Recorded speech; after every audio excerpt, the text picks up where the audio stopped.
आज के इस गहन विश्लेषण में हम एक ऐसे विषय पर बात कर रहे हैं जो मतलब आजकल के फिनटेक स्टार्टअप्स की दुनिया में थोड़ा अजीब लग सकता है।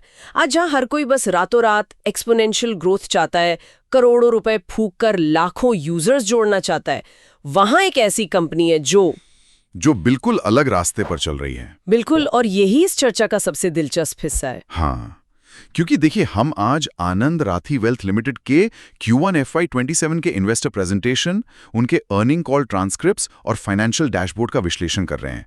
और आंकड़े सुनकर मैं सच में हैरान रह गया। मतलब 1.06 लाख करोड़ रुपए का AUM। हाँ, वो भी बिना किसी जल्दबाजी के। वही तो। और इससे भी बड़ी बात, उनका क्लाइंट एट्रिशन रेट सिर्फ 0.09% है। और जिसे वो रिग्रेट रिलेशनशिप मैनेजर एट्रिशन कहते हैं ना, यानी जिन आरएम्स को वो रोकना चाहते थे और वो छोड़ गए, वो नंबर लिटरली 0 है। 0। देखिए, 0 एट्रिशन आज के कॉर्पोरेट कल्चर में, खासकर फाइनेंस में, एकदम नामुमकिन सा लगता है। लोग हर 2 साल में पैकेज के लिए कंपनी बदल लेते हैं। एग्जैक्टली। तो मुझे यही समझना है कि जहां बाकी फिनटेक एप्स दावा करते हैं कि उनका एल्गोरिदम एक ही टाइम पर 10 लाख लोगों का पोर्टफोलियो मैनेज कर लेगा, वहां ये कंपनी इतनी धीमी और स्थिर गति से इतनी बड़ी कामयाबी कैसे हासिल कर रही है? इसको समझने के लिए ना हमें वेल्थ मैनेजमेंट के बेसिक फंडे को देखना होगा। देखिए, वेल्थ मैनेजमेंट कोई कैपिटल की दौड़ नहीं है, ये एक विश्वसनीयता की मैराथन है। उनका जो बिजनेस मॉडल है वो पूरी तरह से रेखीय है, मतलब लीनियर है, एक्सपोनेंशियल नहीं। लीनियर? थोड़ा इसको समझाएंगे? जरूर। देखिए, जब बात किसी की जीवन भर की कमाई की होती है, उसके बच्चों के फ्यूचर की होती है, तो एक रिलेशनशिप मैनेजर या आरएम एक साथ हजारों क्लाइंट्स को अकेले नहीं संभाल सकता। हाँ, ये तो प्रैक्टिकल ही नहीं है। बिल्कुल। एक आपको बढ़िया ग्राफ दिखा देगा, लेकिन जब मार्केट अचानक 10% गिरता है ना, और इन्वेस्टर पैनिक करके सब बेचने की सोचता है, तब कोई चैटबॉट काम नहीं आता। वही बात है। तब कोई चैटबॉट उनको शांत नहीं कर सकता। वहां एक इंसानी रिश्ते की जरूरत पड़ती है। इसीलिए इनका मॉडल लीनियर है। एक आरएम कुछ गिने चुने परिवारों को ही बेस्ट सर्विस दे सकता है। अच्छा, तो अगर एक आरएम बस कुछ ही परिवारों को संभाल सकता है, तो कंपनी को ग्रो करने के लिए तो लगातार नए आरएम्स की जरूरत पड़ेगी ना? हाँ, जरूरत तो पड़ती है। तो फिर इसका सबसे आसान तरीका तो यही हुआ कि बाहर से, मार्केट से कॉम्पिटिटर्स के टॉप परफॉर्मर्स को बड़ा पैकेज देकर ले आओ। आमतौर पर बाकी कंपनीज यही करती हैं, लेकिन आनंद राठी वेल्थ का अप्रोच अलग है। वो बाहरी हायरिंग पर नहीं बल्कि इंटरनल टैलेंट डेवलपमेंट पर जोर देते हैं। और अर्निंग कॉल के आंकड़ों के हिसाब से उन्हें एक सक्सेसफुल आरएम तैयार करने में लगभग 5 साल लगते हैं। वेट, 5 साल? ये तो मतलब बहुत लंबा वक्त है। हाँ, लंबा है। मेरा यहाँ एक तीखा सवाल है। अगर आप एक एम्प्लॉय को फील्ड में उतारने से पहले 5 साल तक सिर्फ ट्रेन कर रहे हैं, तो क्या आप अपने तेज तर्रार कंपेटिटर्स से बहुत पीछे नहीं छूट जाएंगे? आज की दुनिया में तो जो धीमा है वो खत्म हो जाता है। आपका डर स्वाभाविक है, लेकिन इन वेल्थ मैनेजमेंट में जल्दी का मतलब अक्सर बड़ी गलती होता है। आप खुद सोचिए, जब कोई कंपनी बाहर से किसी टॉप परफॉर्मिंग आरएम को हायर करती है, तो वो अपने साथ क्या लाता है? शायद अपनी पुरानी कंपनी का कल्चर। एग्जैक्टली। वो पुराने कल्चर की अग्रेसिव सेल्स स्ट्रैटेजी, अपना अहंकार और शॉर्ट टर्म टारगेट पूरा करने की जल्दबाजी लेकर आता है। इससे होता क्या है कि रातों रात आपका AUM तो बढ़ जाएगा, पर लॉन्ग टर्म का जो ट्रस्ट है वो टूट जाता है। समझ रही हूँ। इसके उलट जब इंटरनल ट्रेनिंग होती है 5 साल की, तो एक यंग एम्प्लॉय सिर्फ फाइनेंस के फॉर्मूला नहीं सीखता। वो सालों तक सीनियर आरएम्स के साथ बैठता है, उनको ऑब्जर्व करता है कि जब मार्केट क्रैश हो तो एक डरे हुए क्लाइंट से कैसे बात करनी है। वो बेसिकली कंपनी का DNA और एम्पैथी अपने अंदर उतार लेता है। वाओ! तो मतलब हम ये कह सकते हैं कि वो एक बांस के पेड़ यानी बैम्बू ट्री की तरह नहीं बनना चाहते, जो कुछ ही हफ्तों में बहुत लंबा हो जाता है पर आंधी आने पर टूट जाता है। बहुत सही एनालॉजी दी आपने। हाँ, बल्कि वो खुद को एक ओक के पेड़ की तरह उगा रहे हैं, जिसकी जड़ें गहरी होने में भले ही 5 साल लग जाएं, लेकिन जब भयंकर तूफान आता है तो ओक का पेड़ अपनी जगह से हिलता तक नहीं है। बिल्कुल। और देखिए, यही सबसे बड़ा कारण है उनके उस 0 रिग्रेट एट्रिशन रेट का। क्योंकि वो लोग ऑलरेडी उस कल्चर का हिस्सा बन चुके हैं ना। हाँ जी, वहाँ सिर्फ नौकरी नहीं कर रहे हैं। अच्छा, कल्चर और एम्पैथी की बात निकली है तो सोर्सेज में लीडरशिप को लेकर एक बहुत ही चौंकाने वाला नियम दिया गया है। हाँ, वो सीईओ वाला रूल। राइट। उनका स्ट्रिक्ट रूल है कि हर लीडर को पहले एक रिलेशनशिप मैनेजर होना जरूरी है।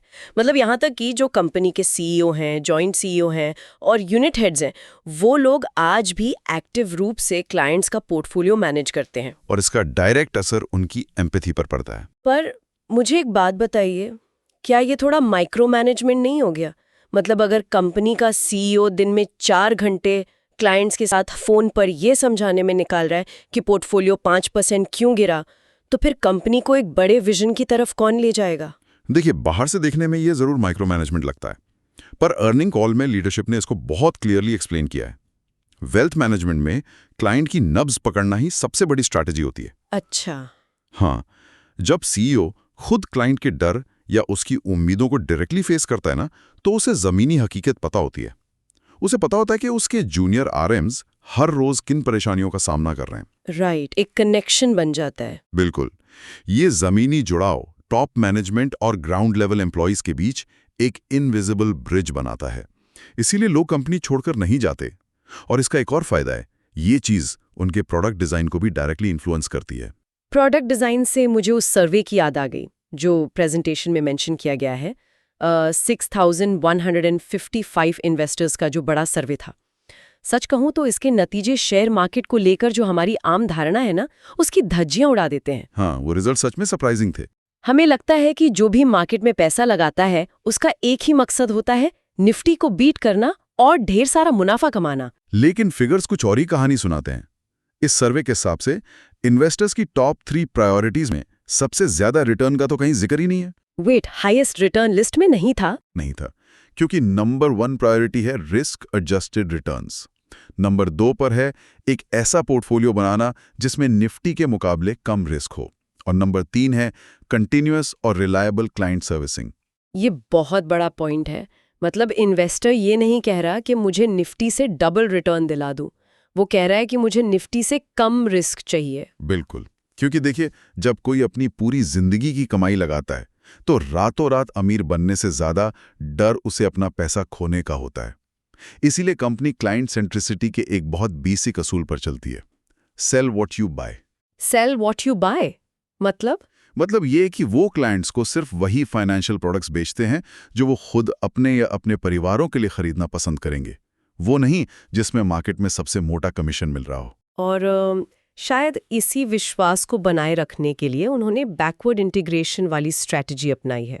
सोर्सेज में साफ लिखा है कि क्लाइंट्स के साथ कंपनी अपनी कमाई को लेकर 0 सीक्रेट्स रखती है। हाँ, पूरी ट्रांसपेरेंसी रखते हैं। पर ये बैकवर्ड इंटीग्रेशन वेल्थ मैनेजमेंट में कैसे काम करता है? मतलब ये शब्द तो हम आमतौर पर मैन्युफैक्चरिंग सेक्टर में सुनते हैं ना। हाँ, इसको एक एग्जाम्पल से समझते हैं। आनंद राठी वेल्थ ने 2002 में एक डिस्ट्रीब्यूटर के तौर पर स्टार्ट किया था। उन्होंने सालों तक दूसरी कंपनीज के बनाए हुए प्रोडक्ट्स बेचे। इससे उनको ये डीपली समझ आ गया कि क्लाइंट एक्चुअली क्या चाहता है। राइट। पर बाद में उन्हें रियलाइज हुआ कि मार्केट में जो प्रोडक्ट्स ऑलरेडी अवेलेबल हैं वो क्लाइंट्स का रिस्क उस हद तक कम नहीं कर पा रहे जिसकी उनको जरूरत है। तो डिस्ट्रीब्यूशन में महारत हासिल करने के बाद उन्होंने अपने खुद के फाइनेंशियल प्रोडक्ट्स की मैन्युफैक्चरिंग शुरू कर दी। ओह, ये तो कुछ उस मास्टर शेफ जैसा हो गया जो शुरू में दुनिया भर से बेस्ट इंग्रेडिएंट्स और मसाले चुनना सीखता है और जब उसको टेस्ट की 100% समझ आ जाती है, हाँ, तो वो पीछे जाकर अपनी खुद की खेती शुरू कर देता है। बिल्कुल, ताकि मिट्टी से लेकर प्लेट तक क्वालिटी पर उसका पूरा कंट्रोल रहे। एग्जैक्टली, क्योंकि मैन्युफैक्चरिंग में की गई छोटी सी गलती भी क्लाइंट के लिए बहुत भारी पड़ सकती है। इसीलिए उन्होंने अपनी क्वालिटी कंट्रोल के लिए खुद के स्ट्रक्चर्ड प्रोडक्ट्स डिजाइन किए हैं। अब ये जो टर्म है स्ट्रक्चर्ड प्रोडक्ट्स, ये थोड़ा टेक्निकल साउंड करता है। क्या ये बस मार्केटिंग का कोई शब्द है या सच में इससे मार्केट का बीटा यानी रिस्क कम होता है? नहीं, ये बिल्कुल मार्केटिंग गिमिक नहीं है। इसके पीछे पूरा सॉलिड मैथ है। अगर आसान शब्दों में कहूं तो वो सिर्फ बेसिक म्यूचुअल फंड्स नहीं बेचते।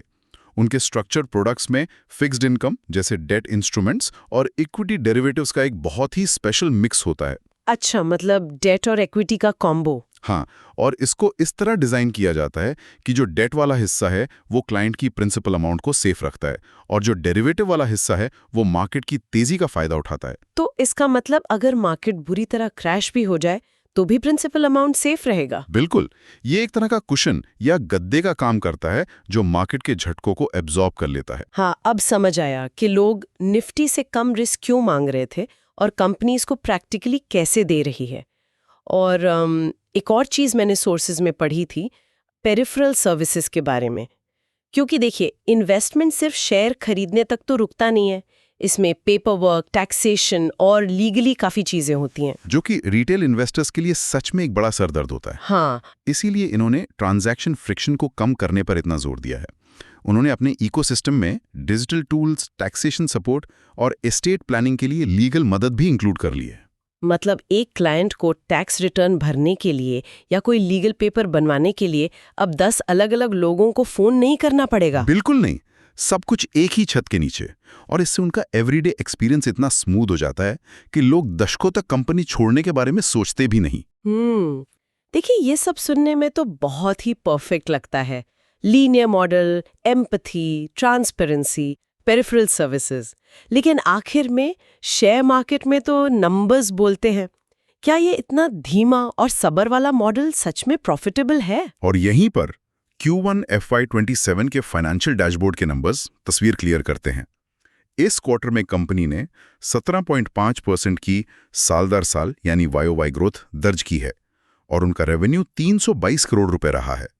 मार्केट की इतनी वॉलेटिलिटी के बीच 17.5% रेवेन्यू ग्रोथ तो काफी सॉलिड है। और सिर्फ रेवेन्यू ही नहीं, उनका प्रॉफिट बिफोर टैक्स यानी PBT 156 करोड़ रहा, जो कि 23.8% की भारी जंप है। 23.8% की जंप? हाँ, ये मार्जिन एक्सपेंशन दिखाता है कि उनका लॉन्ग टर्म ऑपरेशन कितना स्टेबल है। और इसके साथ ही उनका PAT मार्जिन भी बढ़कर 44.4% हो गया है। किसी भी सर्विस इंडस्ट्री में ऐसे मार्जिन्स देखना सच में कमाल है। 34.4% वाकई बहुत बड़ा नंबर है। लेकिन जिस फिगर ने मुझे सबसे ज्यादा चौंका गया, वो अर्निंग कॉल में मेंशन किया गया उनके पिछले 17 क्वार्टर्स का ट्रैक रिकॉर्ड था। हाँ, वो डेटा पॉइंट बहुत इंटरेस्टिंग है। मतलब कोविड के टाइम को हटा दें तो पिछले 17 क्वार्टर्स में उनके प्रॉफिट में ऑन एवरेज 31.7% की ग्रोथ हुई है। पर द थिंग इज, असली मैजिक उस एवरेज में नहीं है, उसके स्टैंडर्ड डिविएशन में है, जो सिर्फ 4.8% है।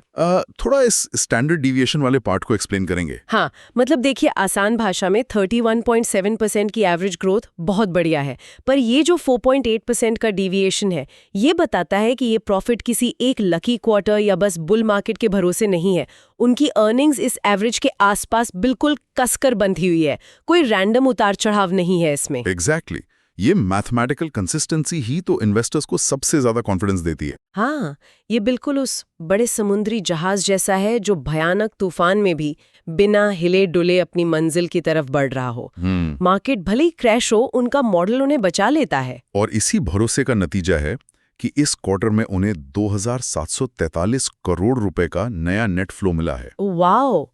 तो अब जब इनके पास इतना ठोस फाइनेंशियल बेस है और लगभग 13,941 परिवारों का लॉयल बेस है, तो इनके फ्यूचर के लिए कितनी पॉसिबिलिटीज बचती हैं?